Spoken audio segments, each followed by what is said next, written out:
Hello and welcome to this edition of Cape Ann ARTWaves. My name is Jacqueline Ganem DeFalco, and I'm here to welcome our special guest today, Stephen Bates. He's going to be the artist that we'll be speaking with. So Stephen, just say hello before we get started. Hello. Great. All right. Well, I'm excited. Said hello. So ARTWaves is a show that appears twice a month with new artists every other week on 1623 Studios. We are actually approaching 10,000 views of our show as I speak today. So it's very, very exciting. And I want to actually especially thank my co-host, Christine Fisher. We have been co-hosting and co-producing this since spring of last year.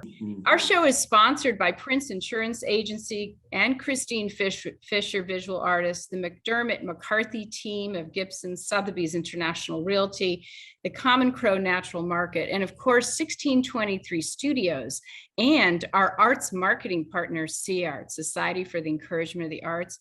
We absolutely couldn't do the show without them. We'd also like to have a round of applause to our musicians, Steve Lacey and Pat Verga, who were kind enough to provide the background music for our show. So each week, I should say every other week, we really try to vary the types of artists that we interview. And this show will be seen on local cable TV on 1623 Channel 12, also on YouTube. On Facebook, you can also find us. And we'll let you know when the show will air each week. This one will air on September 12th, Sunday, September 12th, for 2 weeks. So I wanted to give a little background today about Stephen Bates. He's really quite a talented gentleman. And, you know, it just goes to show you how little we really know about people till we have an opportunity to dig into their background. I first met Stephen in my work with Celebrate Wearable Art, where I really came to know him as a silk painter. And in fact, today you'll see his beautiful tie that he actually painted and made. And I asked him to wear it for the show. But truly, this was just the tip of the iceberg, because he's not only a painter, that's actually a small part of his life, he's also a fabulous musician. And so we're going to get treated to both his painting and his music in today's show. Stephen has a rich upbringing in New York City, and none other than, he grew up in Long Island, but his parents actually spent a lot of time in Greenwich Village. So art and everything creative was sort of around them continually at that time. And so they brought that with them and they brought it into their household. And so Stephen actually took it all in and actually grew up on poems from Robert Frost and E.E. Cummings. And during the time that he was in public school in Long Island, he decided to study music. And so he actually studied specifically the clarinet and went to music camp all throughout his early days. And then somewhere in there spent time in museums and was influenced by the likes of Kandinsky at the Guggenheim, where he spent a ton of time growing up. So you're going to see a lot of this influence in his work. His formal musical training came at the Mannes College of Music, and his painting was actually a completely different part of his life, and in a different self-taught and also spending time with mentors along the way. So, and just being in museums and taking it all in. So formally trained as a musician, he spent significant amount of time in the Washington, D.C. area, where he was first with the U.S. Marine Band in Washington, D.C., and then quite impressively with the Kennedy Center and part of the Kennedy Center Opera House Orchestra, where he played the clarinet and bass clarinet for 36 years. He then retired in 2009, and he and his wife Isabella moved to Manchester, Massachusetts. And it's only because of his move here that I would ever have connected with Stephen. And I'm so proud to put him among the artists that I've been lucky enough to work with over the years. But I'd like to kick off by having Stephen talk more about his influence and as a painter, and also how he brought his music into it, and then maybe show us an example of the work that sort of came out of that in his, as he went along. So Stephen, I'm gonna give you a chance now to talk a little bit more about your background and artistic inspiration specifically, and welcome to our show. Oh, thank you very, very much. Thank you for that Greenwich Village comment. Well, I grew up in Long Island. However, I sort of spent my life getting back to Greenwich Village. That's been sort of my goal. And my parents were humble and didn't have very much education. My mother only through 5 grades, and from other countries. She was from Russia, and my father from Dublin. And they met in Toronto. So, but we had a lot of influences around the house that were utterly and completely cultural. And in the old days of TV, they had Play of the Week on NPR and are one of those public stations. And my father and I watched Waiting for Godot 7 times, and we watched Master Builder 7 times. We watched every night. We watched a lot of those different famous plays. And then when we went back into New York, I did see Kandinsky at the Guggenheim Museum. And at 14, it was stunning. The combination of Kandinsky and Guggenheim, I meant Frank Lloyd Wright, featuring the art just glowing and just floating in space. And then I did some artwork in those days, but I mostly was looking at paintings then. And then I got into, when we went to Washington after college, and I got to know the Phillips collection in Washington, D.C., probably the greatest influence on my artistic mind. And I got to know the curator there. I was very fortunate, and he was sort of a mentor. But more importantly is this. As a young guy on clarinet, I found that I was most attracted to the music of the 20th century. And I felt the freest with it. And so so I was studying Stravinsky and Hindemith and Nielsen and Poulenc and other 20th century composers. I felt an inner need to be an innovator in the world. I know that sounds pretty arrogant. To add something more than just trying to fit into orchestra life. So I was very interested in promoting contemporary music, and I played premieres of composers from the college who were on faculty as well as students. Oh, why am I saying this? Because when I started a contemporary music group, helped start it in the 1970s in Washington, Contemporary Music Forum, I was then trying to blend music and art just as Kandinsky had. He and Clay were very interested in the link between that. That's a pretty complicated subject, so I won't elaborate on that too much. However, I was starting to do watercolors abstract watercolors, and I put them on the music stands, and we played them in the Contemporary Music Forum. And so that was a direct link of art and music. And then I got very, very inspired by that experience of painting that way to allow actual particular pieces of music to make certain paintings from it. And so the two forces that are really operating in my art, and I was doing painting all the time I was in the Opera House. I was always painting.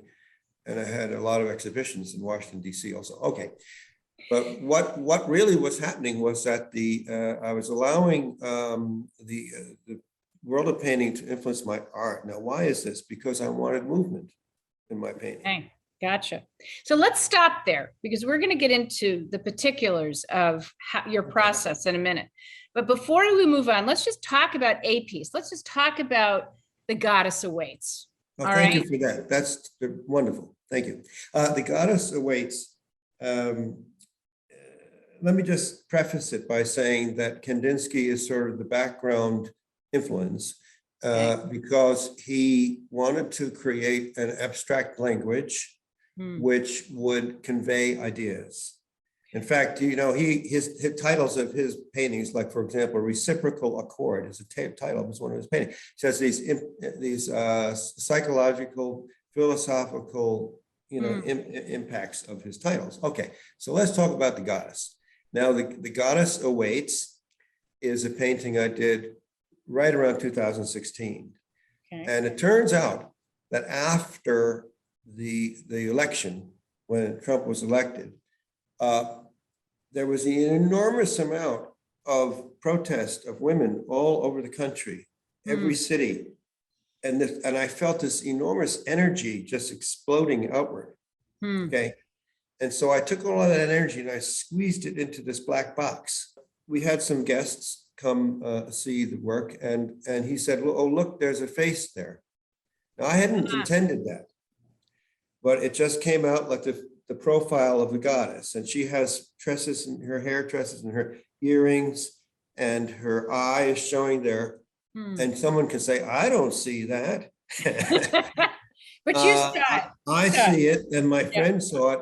And so I call it the Goddess Awaits because we are now in an interim period where we are evolving to a higher spiritual condition. And that's why I call it that. You've articulated in your artistic statement that your work starts with a simple gesture or shape. Can you just take us through a piece and explain how it evolves so that we can experience your process? Because you do have some pretty complex pieces. Thank you. If we could, let's work with the one called Linking it all together. Journey of 1,000 Miles. Okay. Sure. Now, the purpose of using that one is that it links up with something I've been doing for years and years, which is to cut pieces up and to cut pre-painted paper up into tiny strips. Okay. And I, luckily, in the early 70s, I heard the term Synecdoche. Now, Synecdoche means it's a figure of speech, just like metaphor or simile, but we never get taught that one. But Synecdoche, which is a pretty sounding Greek word, means that the part represents the whole. And it's as if you see the tail of your cat. You have a cat, right? So the tail of the cat, and all you see is a little tail, and you see the whole cat. Or your son says to his father or mother, can I have the wheels? And he doesn't just get a bunch of wheels. You know, he gets the car. That's the car. See? Gotcha. So what I came up with was setting one set of strips over another, like in the Journey of 1,000 Miles, to interpenetrate different senses of the whole, different wholes, which would give me a feeling of time, different points in time, which is very much like music. And then there's another aspect here, which is that by layering the strips together, you get mixtures of colors, just like you would if you mix paints. And that is actually a direct parallel with music, because the ear can hear the different notes in a chord, as well as the whole chord. And so I had developed a method which is shown in Journey of 1,000 Miles, of layering strips of paper together to form what I call impact visually of a musical chord. So that's one of my processes. But the other part of the process is this. Once I get rolling, which is very much improvisational, like a jazz improviser, with some kind of a theme, I can't tell you what theme it might be, a gestural thing or whatever. I didn't think of 1,000 Miles until after I finished it. And then after a while, I start getting the idea of what this is going to become, and not at the beginning. So it's an improvisational method. Let's talk about media, because you we're of course, I was introduced to you in the medium of silk, which is really the medium that you have the least amount of work in when I look around your studio, right? I mean, you have so many other things going on there. You're working in canvas, obviously. You're working in, and it seems like some sort of board, you know, because you have things that are standing up on their own. And I know you use wire, wood, paper, canvas, and invented paper, which I've invented with squashing cotton with glue to make my own kind of paper. But here I have the silk here. Oh, isn't that exquisite? Ah, that is just beautiful. I'd love to see somebody wearing that. That's Well, you can great. see me wearing it here. Yeah. There you go. Yeah. In 1966, I was still in music school, and we wanted to get out of New York. We were married by then. Our wedding anniversary is coming up this September 4th, 56. Yeah, okay. So we wanted to get out of New York. I was a student there in the hot state. We went to Nantucket. Somebody got us a job in Nantucket. Isabella took care of their kids, and I went to the print barn in the town of Nantucket, and I worked there every day. And and there I learned to put dye on silk. I learned to mix dyes. I learned to steam it. Okay. And then by the time I was in my studio that I got in Washington many years later, I was doing lots of painting, you know, and from the early 70s. Oh my gosh, by 1985, I couldn't get out of my mind the feeling of the dye moving across the silk. Oh, very interesting. Okay. That's what I experienced from 1966. Yeah. And why is that so important? Because it's so sensuous. When you put the brush down and the dye just moves on its own, it's being pulled, capillary action, I guess, through the silk. Yes. It's a different thing from other media. And then when, unfortunately for Kate Seidman, her husband died suddenly, and she had been the teacher here at what was not yet called the 10-Pound Studio, but she was teaching that group of students. Right. And I was up there in the studio at the time. I was just moved here, and they were using my steamer that I brought from Washington, quite a piece of equipment that I left. I wanted to get out of Manchester. You know, you got to get out a little bit, not just be in Manchester. Oh yeah. So yeah, I extended myself. I went to Gloucester, you know, and then she said, well, my husband died. I'm so sorry. I have to stop teaching. I took a breath and I said, I'll teach it because of my background and experience. And then that got started, and that's what I've been doing since 2010, I guess, or so. When I had a big show in Washington, D.C. at a gallery that was owned by African-American, and he had gotten a lot of pieces from Africa that he showed there. He was quite influential on me in terms of, if you can imagine it, just come up with the engineering, you can probably find a way.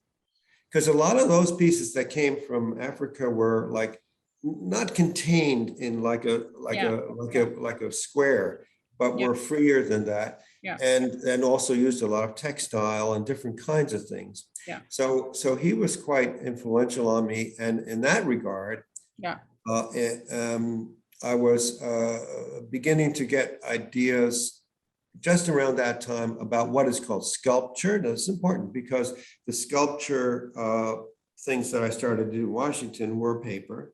Right. And the reason I want paper rather than metal and wood, I want the physical lightness of it. Yeah.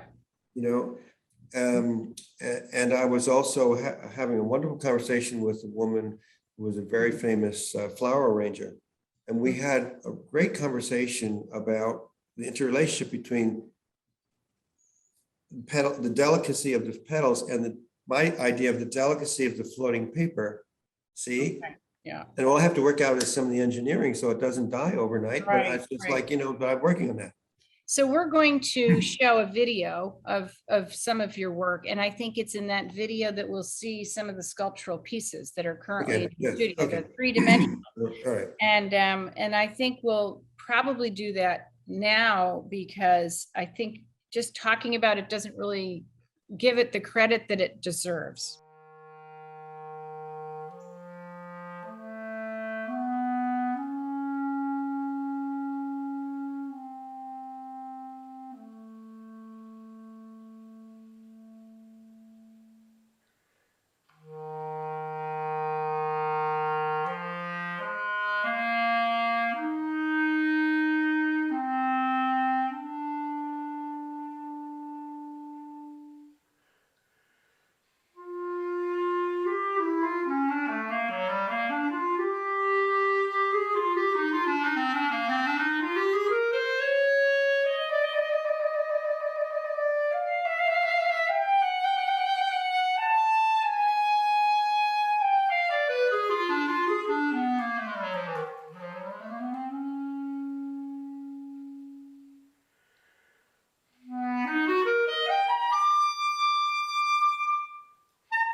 which are some of your pieces are so complex. I would have to say most of them are very complex and multi-layered. And so the big question is, how do you know when you are done with a piece? Oh, nice. That's why I quote Edvard Munch. He says, when you ruin a piece, then know you're done. Okay. It's an open question. Mm-hmm. Because the piece, which is called Everything Coming Back Together, is because this is a piece made of 4 other pieces. Gotcha. And each of those other pieces included a lot of cutting, a lot of gluing, a lot of construction. And the pieces of paper layered on top of each other got so numerous and thick, I started using metal snips to cut through it, to cut the piece up, and then reorganize it like this, see? And the It's just question is, exquisite. It's the absolutely. question of why to do that is, I can put this down now. The Mhm. question of why to do that is simple. It's called dissatisfied. You know, you get to a certain point with something that there's something a little missing from this. Yeah. Yeah. And then I put it together with something else and it starts to be more full. Mhm. And I saw the Hans Hofmann exhibit in town, and he made quite a good comment. He said, when all the different participants in my painting are getting along with each other, okay, I can leave. So let's ask a different question now. What are you finding? I guess, everybody comes to a point in their artistic journey where they hit a big roadblock or a big challenge. And maybe you could share 1 or 2 of those and examples of the final piece and how you resolved the challenge. Okay, right off the bat, okay? Wire and paper mixed with canvas.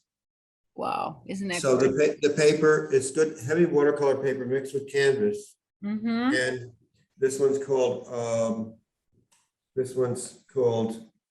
The Flight of the Tern, in one of the Arctic tern flying. Yeah. You know? It had to be birds. I knew that. Yeah, Okay. right. Yeah. And so I want to explore and reveal the fragility of our existence. And that means in the delicacy of the paper, which of course is a sister to the flowers in a bouquet, all right, is certainly suggestive of the fragile nature of being. And so the tradition of sculpture has a tendency to be very strong, very forceful. They're like Lipschitz or like Zadkin or some of these, or even one of my favorite sculptors is Brancusi, who has these long endless tower, but they're usually solids. And I'm looking in terms of trying to answer your question, which is what's a challenge? Yeah. I want some of these things to live outside in the rain. Oh, you see, and so to find the material that would be almost like firm raincoat material that would repel the water and also maintains its shape in the heat. Yeah. And getting the inspiration from the gallery owner in Washington, D.C., he said, figure it out. Find a way to do that. I really want to talk about 10 Pound Studio because it's been such an incredible addition to the arts community. And I'd like to just, for those folks that don't know 10 Pound Studio, I believe it's sort of a working group of silk painters that come together, use this space. It's sort of become, it seems like a very tight group in terms of the way they organize themselves and help each other out. And maybe you could just expand on that. It's physically over there on Center Street, right upstairs from what used to be the art room. Kate's, I don't even know what's there now actually, but upstairs next to Passports. And so tell us from your perspective a little bit about it, your role, how it's evolved, and what's coming up, because that's so exciting. Okay, it's quite a big subject, which I'll try to narrow down. I would say this. I would say I am a very fortunate person, having been retired from the Opera House with a musician's pension, so that at this stage in my life, I can be very reflective and be very available to things that come up, things that show themselves up.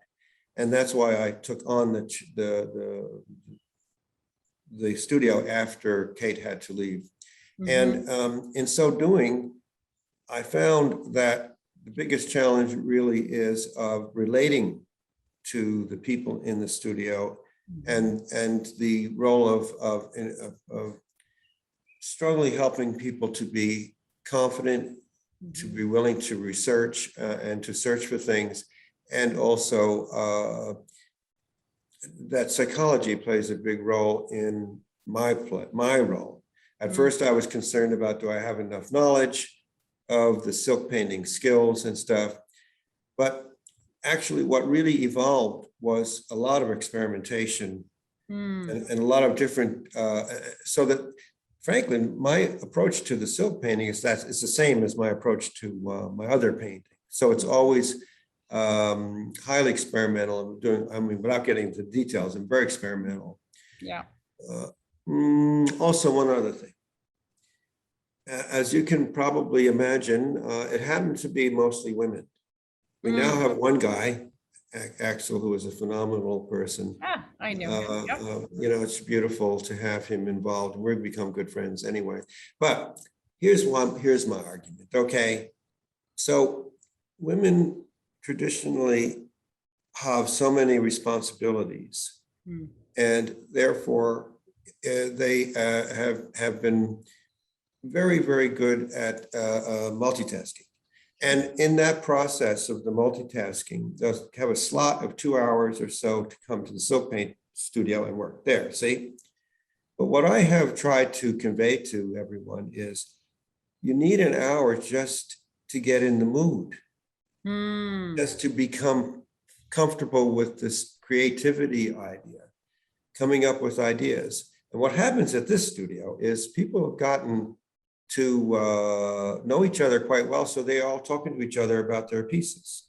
That the people from thousands of years ago, working with weaving, working with textiles by the river, washing this cloth and stuff, they get talking to each other. It's a community. It's really a community. It builds a community. And then here's another thing. When you do a silk painting, a silk scarf, which on the one hand, it's a work of art. On the other hand, it's actually something you put around your neck, you wear. Right. I know about that. It also means that the students get to enhance their own look that they want out in the society. So it's a little different from art in terms of painting. Gotcha. So let's, we really want to get people to see this work.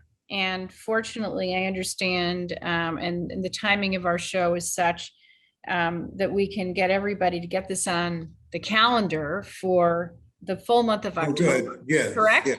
And so the Journey in Silk of 10 Pound Studio is going to be hosted by the Cove Gallery on Rocky Neck, which is actually in honor, I understand, of the Gedimins donated that gallery space to Rocky Neck. And so therefore the show is dedicated to Judith Gedimin. That's correct. Yeah. Correct? Who was herself quite a silk painter in her own way. Okay. So it's just it works. And there'll be some of her work there.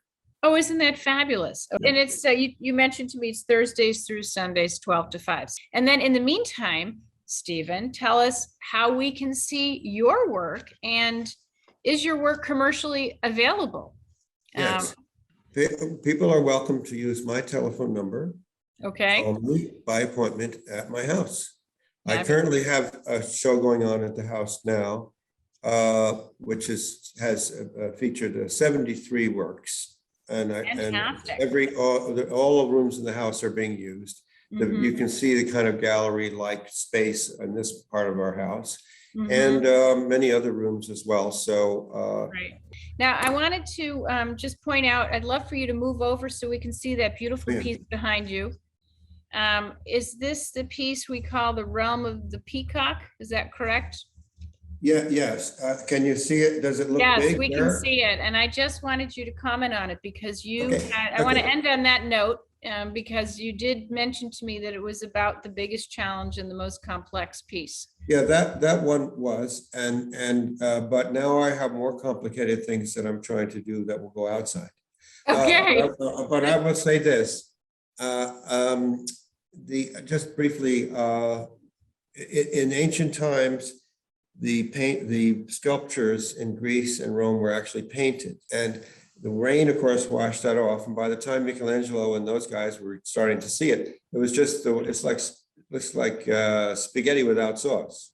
You know, just the white sculpture has become the tradition. Right. And I wanted to bring back the color. I'm not the first person. I mean, there's a lot of early 20th century painters, Gabbo and so on, who did Archipenko, and others who did sculpted, painted work, and it's physically very light. And it's about 4 feet by 3 feet by 2 feet, 2 feet deep. Excellent. Right. Right.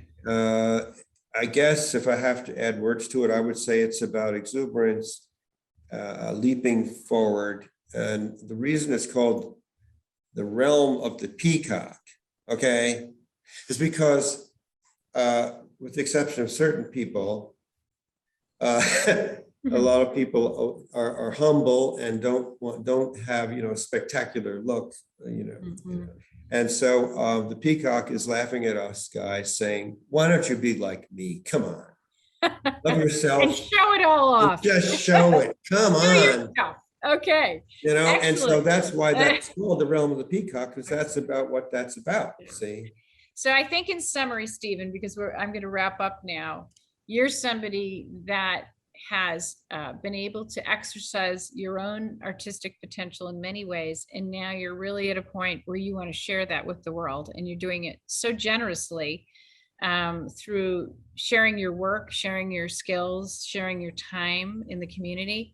And I do hope that people will follow up and come to see your work and own a piece of it, because it's really spectacular, it's colorful, and it's so multidimensional. So thank you so much for that. Can I make a final comment about Sure, artists and the art business? Okay. Of course, any painter or sculptor will have to put a price tag on their pieces. However, from this experience of this last weekend, and I have to say, I deliberately made some fairly modest prices on them, and I sold about 6 pieces this last time. But what I really am saying that's more important, very important, is that when a person decides to have a piece, that means that they're going to put that on their wall in their house. They're going to look at it in every mood that they're in life. It's always going to be there, unless you could have, you know, something to close it off every once in a while. No. Right. This is quite a commitment on both people's part, on the person who wants it in their life, and on the painter who is thinking that this is what I want to share with people, right, of myself. Yeah. So it's a very interior kind of expose of the artist. It is. And I think that's what people really want. Yep. Yeah. Right. It's the coming together of the artist and the person. That's right. It's the joining together of the artist and the viewer. Yeah. And the money part is something that they negotiate. Yeah. But the really big part of it that matters is that they want that in their life. And that's what is very moving to the artist as well.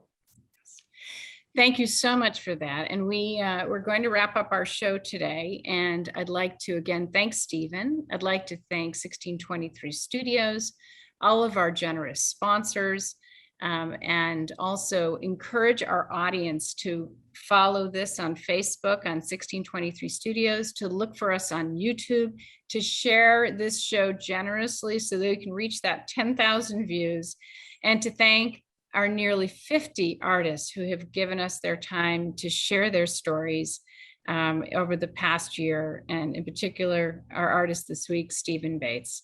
See you for the next episode of Cape Ann ARTWaves. Okay.